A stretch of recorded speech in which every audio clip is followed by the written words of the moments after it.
안녕하세요. 킹제임스 흠정역 성경과 함께하는 청죽입니다. 오늘 이 시간에는 전도집회 때마다 성경 강연회라는 이름을 걸고 강단에 서는 강사들의 치명적인 오류에 대하여 알아볼 건데요. 신약성경 히브리서 10장 5절 말씀에서 사도 바울이 이야기하는 주께서는 희생물과 헌물을 원치 아니하시고 오히려 나를 위하여 한 몸을 예비하셨나이다 라는 말씀에서 나는 누구인가 라는 물음으로 오늘 교제를 시작하려고 합니다. 여러분, 여기에서 사도 바울은 구약성경 시편 40편 6절로 7절 말씀을 인용하여 히브리서 10장 본문을 설교했는데요.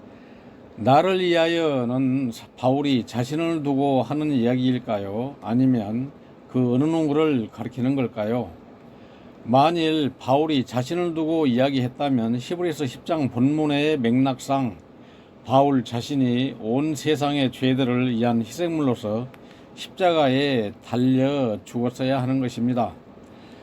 그런데 본문에서는 도무지 대제사장으로서 죄들을 위해 드려져야 할 희생물이 바울 자신이 된다거나 또 어떤 인간도 될 수가 없음을 제시하고 있습니다.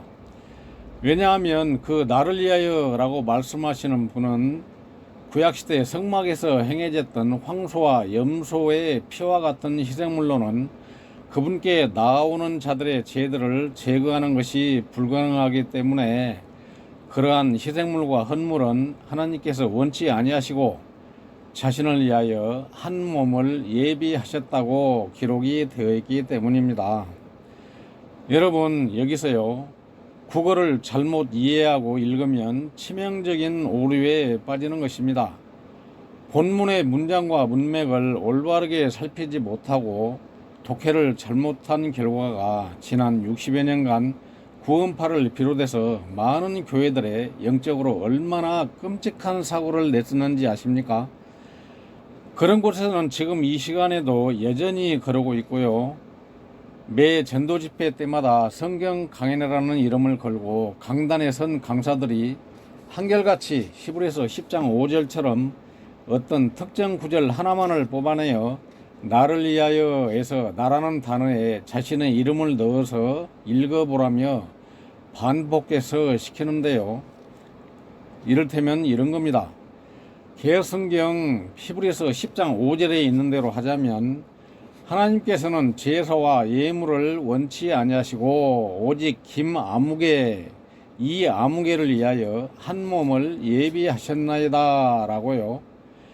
뭐 각자 자기 이름을 넣어서 그렇게 읽으면 딱 맞다고 하는 식이지요. 여기에서 자신의 이름을 적용시켜야 구원받을 수 있다고 말이죠.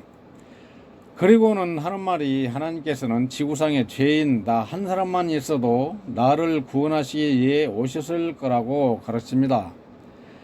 그곳에 이러한 것들은 아직까지도 현재 진행형이라는 사실도 확인이 됩니다. 여러분, 과연 그럴까요? 한번 생각해 보시게요.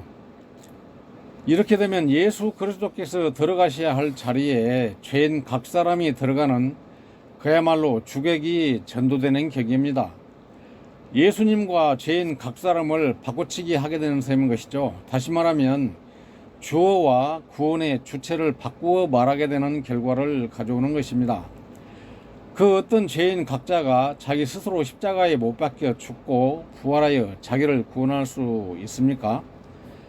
그럼에도 불구하고 성경 강연회가 열리는 전도 집회에 참석한 모든 사람들은 그저 강사가 하라는 대로 따라할 뿐입니다.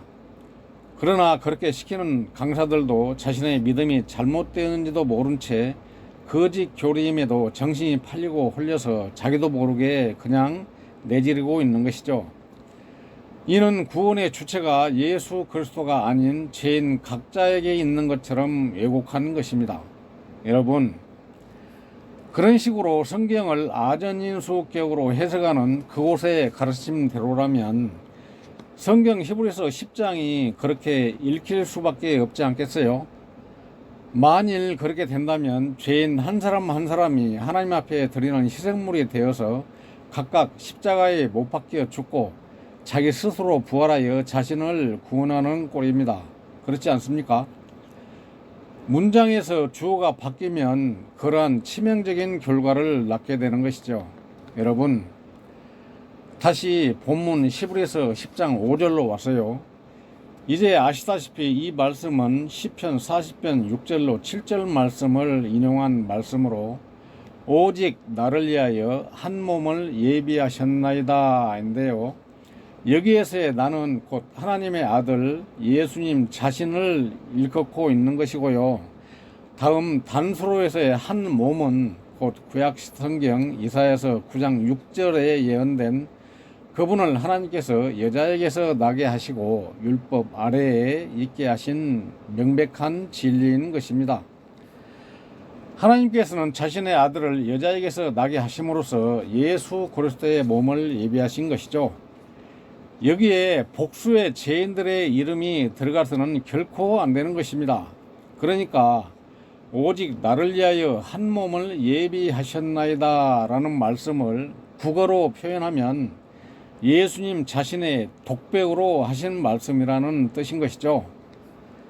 여러분, 그러면 여기에서 나를 이라고 할 때 그분이 예수 그리스도를 가리키는지 그렇지 않는지 구약성경 이사야서 9장 6절과 신약성경 누가복음 1장 34절로 35절 그리고 이어서 갈라디아서 4장 4절로 5절 말씀을 함께 차례대로 비교하며 확인해 보도록 하시죠. 이는 한 아이가 우리에게 태어났고 한 아들이 우리에게 주어졌는데 그의 어깨에는 권능이 놓이고 정권이 놓이고 그의 이름은 놀라우신 분, 좋은 자, 강력하신 하나님, 영존하시는 아버지, 평화의 통치자라 할 것이기 때문이라. 그때 마리아가 천사에게 이르되 나는 남자를 알지 못하는데 어찌 이 일이 있으리까 하매 천사가 그녀에게 대답하여 이르되 성령님께서 내 위에 내려오시고 가장 높으신 분의 권능이 너를 덮으시리니 그러므로 내게서 태어날 그 거룩한 것은 또한 하나님의 아들이라 불리리라. 그러나 때가 충만히 찼을 때 하나님께서 자신의 아들을 보내사 여자에게서 나게 하시고 율법 아래에 있게 하셨나니 이것은 율법 아래에 있는 자들을 구속하시고 우리가 아들로 입양을 받게 하려 하심이라. 그러면 여기에서 이제는 본문 히브리서 10장 9절로 10절 말씀을 한번 보겠습니다. 그 뒤에 그분께서 이르시기를 오 하나님이여 보시옵소서 내가 주의 뜻을 행하러 오나이다 하셨으니 그분께서 첫째 것을 제거하심은 둘째 것을 세우려 하심이라. 바로 이 뜻에 의해 예수 그리스도의 몸이 한번 영원히 드러짐을 통해 우리가 거룩히 구별되었노라. 자, 이제 어떠신가요? 지금까지의 글을 정리해 보겠습니다. 하나님께서 온 세상 죄들을 대속하시기 위하여 사람의 아들로 오셔야 되기 때문에 한 몸을 예비하셨고요.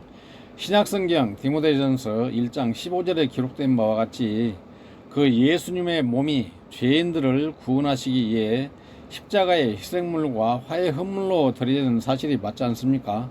성경 기록이 이러함에도 불구하고 앞으로도 계속 그곳에 나라는 단어에 자기 이름을 넣어서 읽으시렵니까?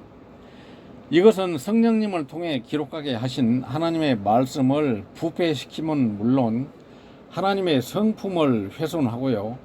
그분의 신성을 모독하는 죄에 해당하는 것입니다. 여러분, 대체 이 일을 어찌하면 좋겠습니까?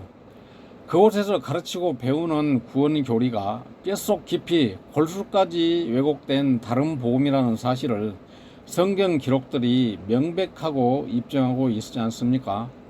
물론 선택은 본인 자유겠지만 국어 문해력이 없어서 왜곡한 결과가 결국 영적으로 치명적인 오류에 빠지도록 한 것이죠.